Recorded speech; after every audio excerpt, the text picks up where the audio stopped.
Hi, it's Dennis Daly welcoming you to Old Time Radio on Monday, a complete Old Time Radio episode. And this time around, an episode of the most popular sitcom in the history of radio. The Johnson Wax Program with Fibber, McGee, and Molly.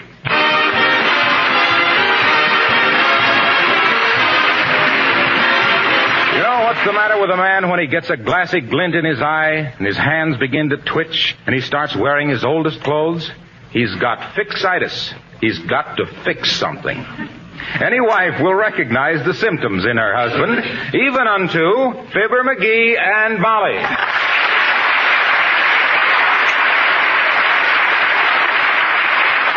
McGee, what are you doing now? I can't tell you, Molly. You're going to be surprised, though, and I don't want you to come into the dining room until I get through. Now, no snooping. McGee, I never snoop when you know it. Ooh. I flatter myself that I have less feminine curiosity than any woman I know. Yeah. You sure flatter yourself. Hey, you know where the pliers are? Yes, I do. Well, I wish you'd leave them alone. I can never find any of my things when I want them. Yes, sir. When you take my pliers, put them back where you got them. Yes, sir. Don't be so careless. Where are they? Sticking out of your hip pocket. Huh? Oh. Yeah, I thought those dining room chairs were getting a little uncomfortable. Say, why do you have to work in the dining room? You have a workbench and a tool chest all fixed up in the basement. Because, Mrs. McGee, you're using my workbench to stretch curtains on. And you dumped out all my tools so you could use my tool chest to put preserves in. And it's too hot working down there near that furnace, and besides, the light is better up here. What's the real reason? I saw a spider down there. Oh, for goodness sake. So you won't tell me what you're fixing, huh? Oh, secret. And don't look so worried. I can take care of it all right. I installed that new chime doorbell okay, didn't I? Yes, except that it plays a different tune every time somebody rings it. Sure it does. Why do you think I hooked it up with all those player piano rolls? Well, I tell you, the milkman rang it yesterday, and it started to play Land of the Sky Blue Water, and was I ever embarrassed? Well, it works. That's the main thing. You got to admit, when I start something, I get results. Yes, but not the ones you expected. I'll even... Oh, I forgot to go to the newsstand. What'd you want at the newsstand, McGee? Some Greek newspapers. Why, you can't read Greek. And that's why I wanted them. I don't get it. Well, I want to spread them out on the dining room table so as I won't scratch the table. Oh. If I use American papers, I get started reading them and I don't get anything done. Well, now, is that bad? You wait. You're really going to be delighted when I get through. Now, remember now, Molly, no peeking. Oh, my. And to think I married him because he was so quiet and modest.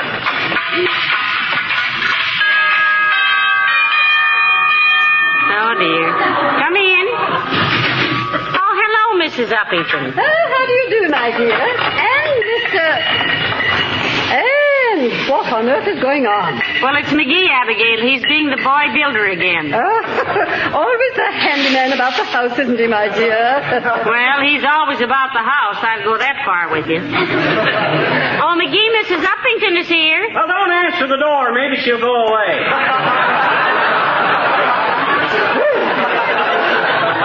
Well, I must say...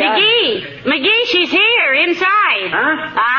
You knew it all the time, you little joker, you. Yeah, sure, I knew it. Just kidding, up the old drip. Drip? Now, please, Mr. McGee. Yes, drip. You always remind me of a bottle of lovely perfume, Uppy. Slowly dripping its heavenly fragrance into the world to delight the soul of mankind. Oh, Mr. McGee, how sweet. Nice recovery, dearie. Yeah, I thought so. Well, how are slum conditions over your way, Uppy? How does it seem to get away from your own degrading atmosphere for a glimpse into the lives of the better element? Mr. McGee, you are so amusing, really.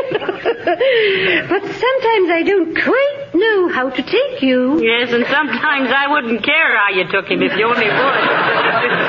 Oh, don't fight over me, girls, and pardon my dirty hands, Uppy. I'm in the middle of a project. It's a secret for Molly. Oh, well, can't you tell just me what it is, Mr. McGee? I won't say a word. Cross my heart. Well, I don't know. Hitler crossed his heart, too, and then people found out he didn't have any. Now, please, Mr. McGee, don't mention me in the same breath with Hitler. I should say not. The only resemblance between you and Hitler, Abigail, is that you're not a man either.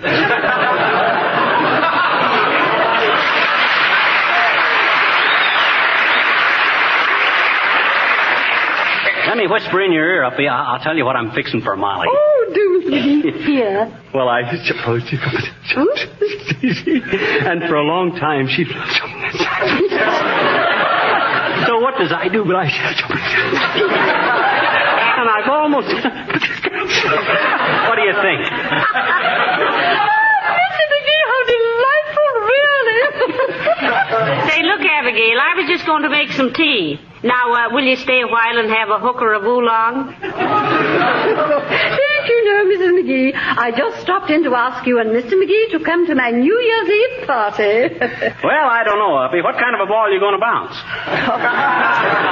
Oh, music and dancing and all that sort of thing, you know. A buffet supper at midnight. Oh, and Mrs. McGee, your Uncle Dennis has promised me he will mix up some of his special punch for the guests. Oh, he did he? Well, if Uncle Dennis mixes it, Abigail, it'll have more authority than the OPM. I'll say. That guy mixed me an eggnog last week when I had a little cold. Oh, and then did you go right to bed, Mr. McGee? They tell me I did.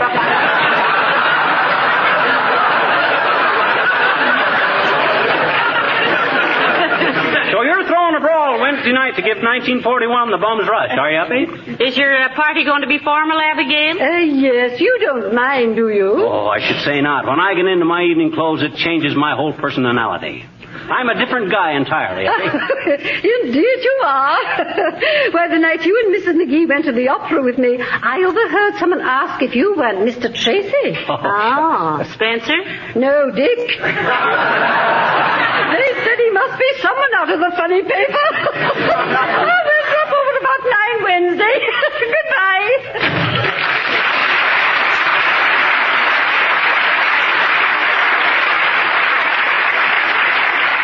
That triple-chinned old walrus. Now, take it easy, dearie. Personally, I always admired Dick Tracy. He's wonderful. Say, he is at that, ain't he? Come to think of it, I have got that same steady look in my eye. Sure. That determined chin. That well-chiseled nose. Hey, where's my chisel, Molly? I got to get to work. I can't be standing around here all day.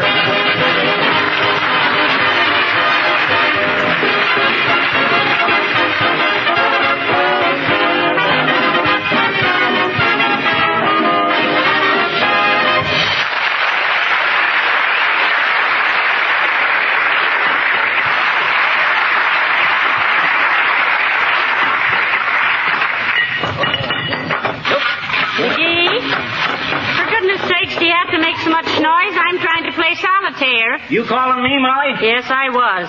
Heavenly days, just look at you. I never saw you so grimy. Oh, I know, but what's a ton of soil to a son of toil? That's what I always say. You get it, Molly? Ton of soil, son of toil? It ain't funny, McGee. It ought to be. I got it out of that book you gave me for Christmas. 10,000 after-dinner jokes, speeches, anecdotes, and what to do till the dessert comes.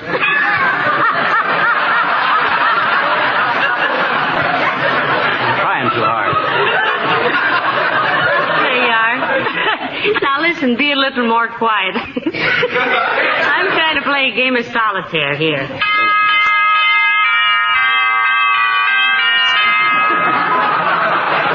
Well, you really fixed that doorbell, didn't you, dearie? Yes, wonderful, ain't it? The old gray mare. I wonder who that could be. Come in. Oh, hello, Mayor Latrivia. How do you do, Mr. McGee? Don't let me interrupt your game of solitaire. Hello, McGee. Hi, Uncle Rev. Excuse my looks. I got kind of messed up working on a little job for Molly. Don't pass the buck to me, son of toil. It was your idea, not mine. Won't you sit down, Mr. Mayor? Thank you, no, Mr. McGee. Now then, McGee, as one of our prominent citizens, I wish to ask you... black juice on red tray, Mrs. McGee. Where? Oh, yes, thank you. Don't mention it. As I was saying, McGee, we are putting on a drive to sell defense bonds and stamps. Oh, swell. I got a great slogan for you. You have? What is it? Every time you buy a bond, you slap a Jap across the pond.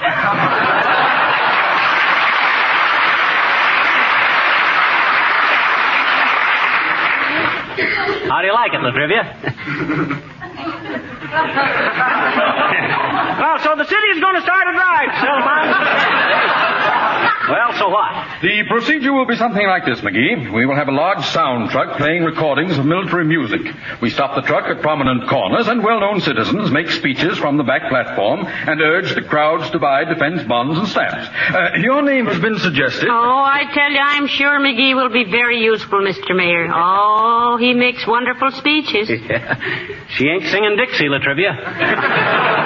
I always been known as a guy who could use his head when he got up on his feet. Oh. A contortionist. I don't imagine we need any such... Wait till I get up on that platform of that truck, Latrivia.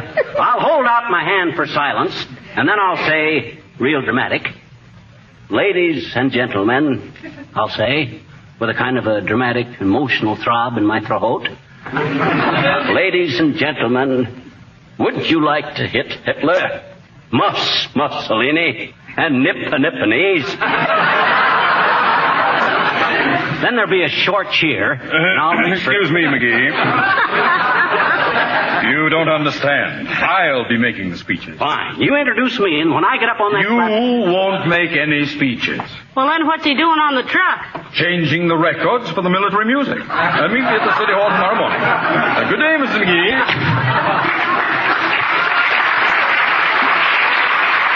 Well, dearie, looks like the only way you can wangle yourself into the City Hall is through a drain pipe. Well, aren't you burnt up? Nope. What? They want me to turn records on a sound truck to sell defense bonds? Okay. I'll turn records. I'll do anything. I'll even drive the truck. Well, good for you, McGee. Betcha. Now, why don't you go back to work? You know, it's getting awful quiet in here. Oh, okay. Oh, dear. Now the three of hearts I need is buried. If I could only...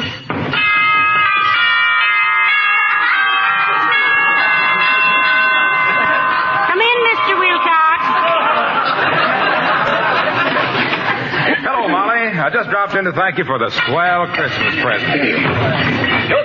Hey, what goes on in the dining room? Sounds like Judgment Day in the junkyard. Well, it's just McGee, Mr. Wilcox. He's fixing something. Says it's a secret. Well, I don't know how you can play solitaire with that going on. No, I don't either. You know, I think I'll give up. I don't blame you. Say, Molly, can you tell fortunes with cards? Only McGee's. Every time he plays poker with the boys, I can predict that 4 men will cross his path and he'll lose $4.25. Why, can you? No, but I can read your palm. Can you really? Sure. Here, give me your right hand. Oh, this is wonderful. I love to have my fortune told. McGee, be more quiet. I'm trying to talk to Mr. Wilcox. What's saying, Molly? Hi. Hello. Hi, Fibber. Now, let me see here. This Doggone it, Wilcox, you might let go of my wife's hand long enough to say hello. Hey, what is this anyway? Don't be silly, McGee. He's reading my palm. Oh, reading your palm. Well, what does the ladies' lunch hook tell you, pretty gypsy? Madam, you were born in the Middle West, one of a large family. You were married when quite young to your childhood sweetheart, although you might have acquired wealth and position if you had chosen another man. He means Otis Cadwallader, McGee. I know who he means. Though I don't know how he can see him in your hand. You haven't got a wart.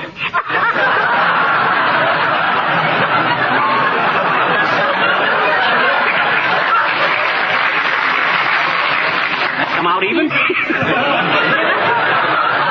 He's always been a little jealous of Otis Cadwallader, Mr. Wilcox. I have not. All that guy ever had was a mandolin, a underslung roadster, and an overfed look. Besides, he got that. Hey, am I reading Molly's palm or not? Go ahead, Mr. Wilcox. Well, I can see that the world has treated you very well. You've had a pretty easy life, you've been economical, and your married life has been very happy. You're an excellent housewife, you keep up appearances, you enjoy your leisure hours. Hey, you aren't even looking at her hand, you big fake. You're looking right out the kitchen door. Well, what's the difference, McGee? He's told everything absolutely right. Say, how'd you know all that, Mr. Wilcox? I saw that can of Johnson's self-polishing glow coat out there on the table, Molly. That tells anybody you're a good housewife. You enjoy plenty of leisure, you keep up appearances, you're economical, and lead a pretty easy life because glow coat saves you time and money and beautifies your home. Oh, wonderful. I suppose you could look at a can of glow coat and see that she was born in the Middle West and was one of a large family. No, but she has a Peoria High School ring on her finger, and there's a large family portrait on the piano with Molly in the middle. Well, he's a regular Sherlock Holmes, dearie. Oh, any Johnson wax man can tell a lot about people by looking around a house. To be an expert on surfaces, you have to know what's underneath. See you later, folks.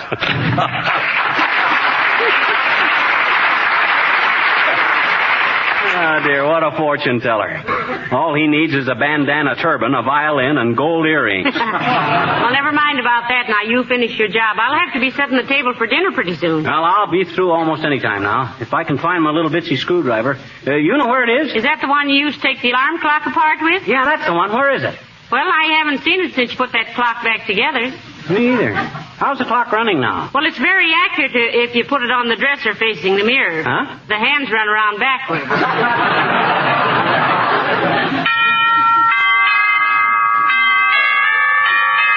Now, we're doing a nice business here, aren't we? Who do you suppose that is? I got two magic words I always use to find out things like that. Come in. Well, Mrs. Wearybottom. Oh, hello, folks. I just stopped in to wish you a very happy new year, and it certainly will be if we lick those dirty little sons of the rising sun. Imagine what they're doing in the Philippines. Well, just give them enough manila and they'll hang themselves.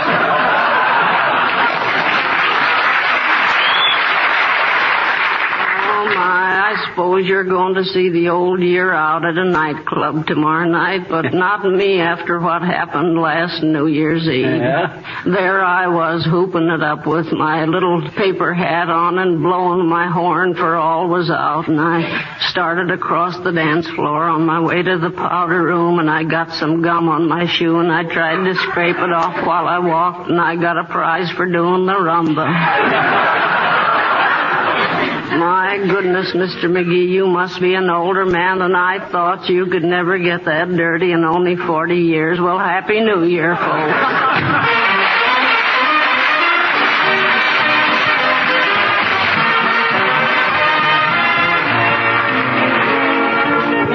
The King's Men singing Old Dan Tucker.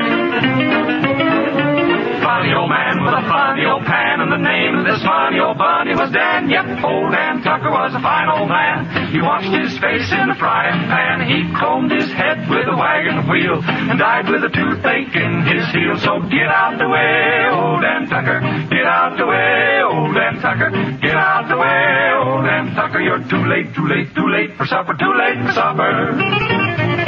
What a hungry old fella was old Dan Tucker. Come too late for to get his supper. Supper over, breakfast a cooking. Leaves old Dan standing looking. Get out the way, old Dan Tucker. You're in the way, old Dan Tucker. Get out the way, old Dan Tucker. You're too late, too late, too late for supper. Too late for supper. Old Dan Tucker, too late for supper. Old Dan Tucker now, he got drunk. He fell in the fire and he kicked out a chunk. A red hot coal got in his shoe. And oh my golly, how the ashes flew. So get out the way, old Dan Tucker. Get out the way, old Dan Tucker. Oh, get out the way, old Dan Tucker. You're too late to get your supper. Oh, shortened bread, blossom in the pan. Should be a plenty for a hungry old man. But Dan was starving for to eat corn pone with chicken meat. He went out and stole some pulleys. Come running home with his pants full of bullets. Get out the way for old Dan Tucker. Get out the way for old Dan Tucker. Get out the way. Get out the way. Get out the way for old Dan Tucker. Dan sit down to eat his supper. Now, poor old Dan. You said poor old Dan. I said old Dan Tucker is a growing gray. The time is a coming for Judgment Day. When he gets to the pearly gate, I hope to goodness he won't be late. Oh, get on the way, old Dan Tucker. Get on the way, old Dan Tucker. Get on the way, old Dan Tucker. Get on the way. Get on the way. Get on the way. He won't be late for supper on that Judgment Day.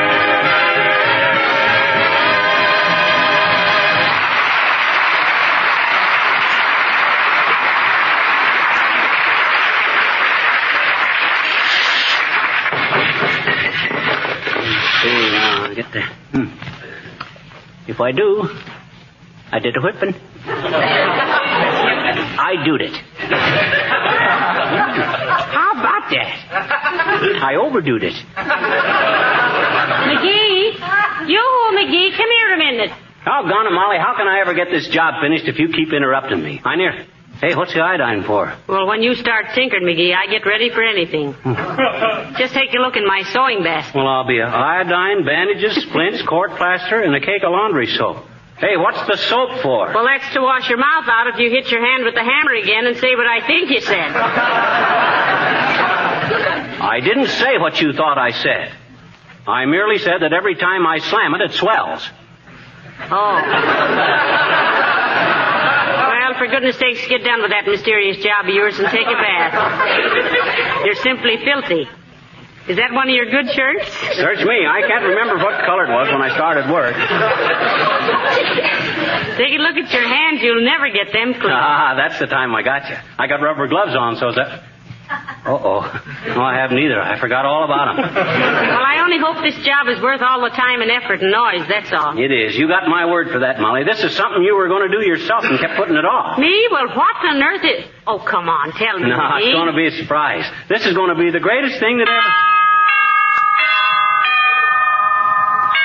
Oh, dear. Come in. Hello, Mr. Mills. Hello, Molly. Where's Fibber?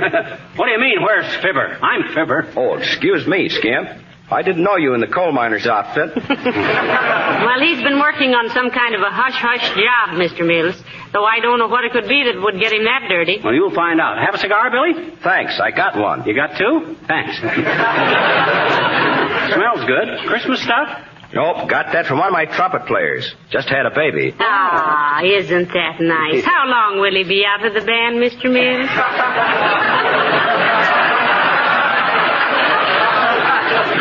He'll never be out of any band long, babe, as long as he gives the maestro these 15 centers. That's all. Say, I like your voice since you caught cold, Billy. Yeah. It's just too Andy Devine.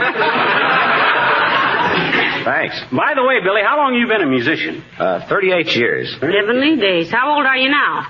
40. I had a drum when I was 2, a xylophone when I was 3, a piano when I was 4, and a sweet potato when I was 5, with gravy. Well, what'd you have when you were 6? Measles and a B-flat harmonica. Huh. What did you get at 7? X-rayed. X-rayed? What for? Swallowed the harmonica. Did they operate? Nope, still got it. Right down here. Oh, heavenly days, Mr. Mills. Doesn't it ever cause you any trouble? Oh, now and then, babe. I get a chord G when I tie my shoes, and I hiccup and B-flat. Stick around a while, Billy. After I get cleaned up, I'll play you a game of ping pong. By the time you get cleaned up again, Skimp, we'll both be too old to play ping pong. So long, babe. Too old to play ping pong. Do I really look that dirty, Molly? Indeed you do, dearie. Yeah, I guess I do. I'm a mess. Give me a hairpin, will you? Oh, never mind your hair. Put your hat on. Oh, I didn't want it for my hair. I want to use it for a screwdriver. On account of I lost the screwdriver I had.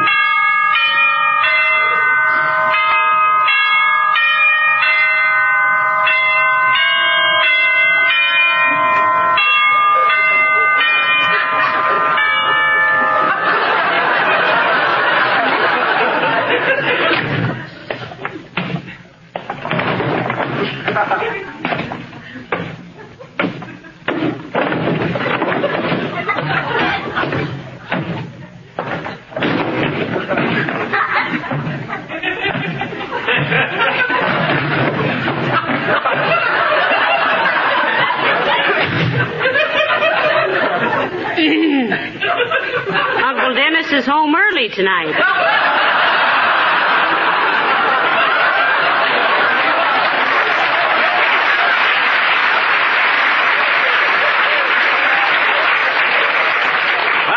This job finished, Molly. One more little adjustment and it's all set. Now, wait just a minute. I'll be right back. Now, control yourself, Molly. Remember, they laughed at Robert Fulton and they sneered at Edison. Who knows what McGee might be doing out there?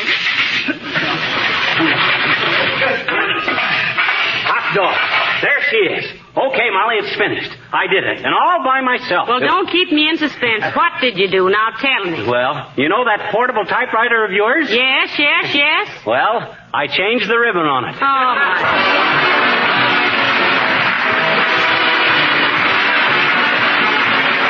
By the time we get together again next week, we'll all be trying to remember to write 1942 instead of 41. May I suggest one way to solve that problem? Take a pencil and paper and write down 50 times this sentence. In 1942, I resolved to practice protective housekeeping. Now, you can see what immense benefits such a resolution would bring. In the first place, furniture and woodwork would be protected against dirt and wear by a tough coat of genuine Johnson's wax. In the second place, this protective shield of wax will give your home that richly polished look, the extra beauty that decorators and careful housekeepers so much admire. And in the third place, the regular use of Johnson's wax will save you work all through the year, give you more time for useful defense service. Dust and dirt, you know, just don't stick to a wax-polished surface. Now, there are over 100 extra labor-saving uses for wax in your home. Uses like windowsills, leather goods, shoes, lampshades, Venetian blinds. And did you know that genuine Johnson's wax is now available in 3 forms: paste, liquid, and cream wax. Buy some this week.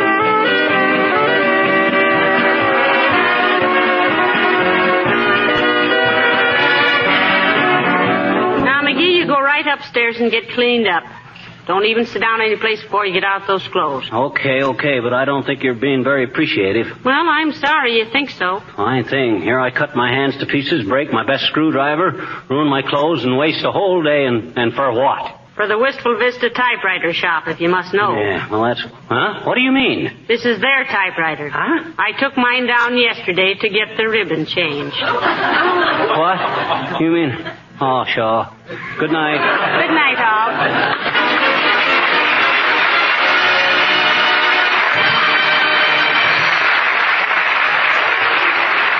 This is Harlow Wilcox, speaking for the makers of Johnson's Wax Finishes for Home and Industry, inviting you to be with us again next Tuesday night. Good night. This is the National Broadcasting Company.